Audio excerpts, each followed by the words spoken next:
Wise আযানা রাব্বুকুম লা in শাকারতুম লা আযীদান্নাকুম ওয়া লা ইন কাফারতুম ইন্না আযাবি লাশাদীদ। এটা সূরা ইব্রাহিম আল্লাহ সুবহানাহু ওয়া তাআলা বলছেন যে যারা নিয়ামতের শুকরিয়া আদায় না করবে, নিয়ামত পেয়েও যারা শুকরিয়া না করবে, তাদের কাছ থেকে এই নিয়ামত উঠিয়ে নেওয়া হবে এবং এই অকৃতজ্ঞ থাকার কারণেও তার উপরে কঠিন শাস্তিও আল্লাহ সুবহানাহু ওয়া তাআলা দিবেন।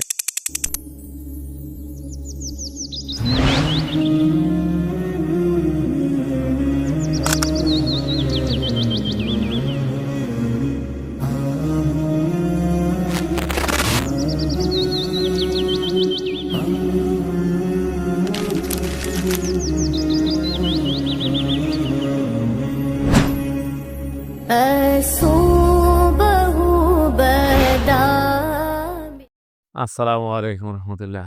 খুব সুন্দর একটা পরিবেশ, পাথারের মধ্যে সরিষা ক্ষেত, যা দেখতে অনেক সুন্দর।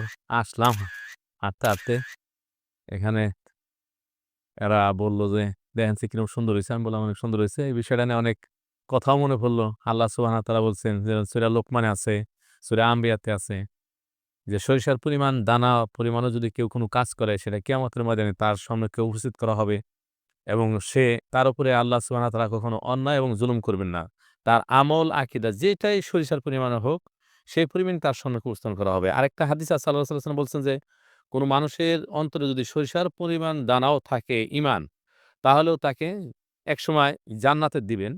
যে জান্নাত, ওই লোকটা যে সর্বশেষ যে জান্নাতটা পাবে, তারও এই দুনিয়ার ১০ দুনিয়ার সমান ওই জান্নাতের ব্যবস্থা করা হবে। তা আল্লাহু আকবার! সুবহানাল্লাহ! আল্লাহ তাআলা, তাই সরিষাটা দেখলাম যে এই সরিষা স্বচক্ষে প্র্যাকটিক্যাল করলাম যে এইটার ভিতরে থেকে কত ছোট্ট দানা, ওই পরিমাণ দানা থাকলেও কোনো সৎ আমল করলে, ভালো কাজ করলেও ওইটার হিসাবও আমার সম্মুখে উপস্থাপন করবেন এবং আমি সেই অনুসারে আল্লাহ আমার একটা ফয়সালা করবেন।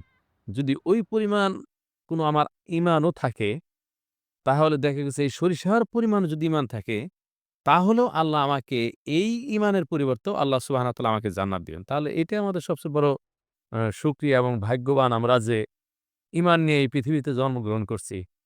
পৃথিবীতে জন্মগ্রহণ করার কারণেও আল্লাহ তাআলা আমাদেরকে একসময় জান্নাত দিবেনই। ওয়াইজ আযানা রাব্বুকুম লা ইন শাকারতুম লা আযীদান্নাকুম ওয়া লা ইন কাফারতুম ইন্না আযাবি লাশাদীদ।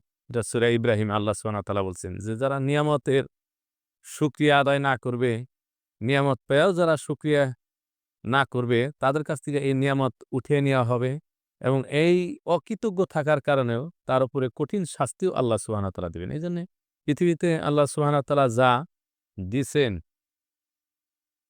এবং আমরা যা দেখি, এগুলির অবশ্যই শুকরিয়া জ্ঞাপন করা দরকার এবং কৃতজ্ঞতা প্রকাশ করাও দরকার। আর এর কৃতজ্ঞতা হলো ৫ ওয়াক্ত নামাজের মাধ্যমে আল্লাহ সুবহানাহু ওয়া তাআলার এই যে যা দিল, এটার যা এটার কল্যাণ আমরাই পাবো।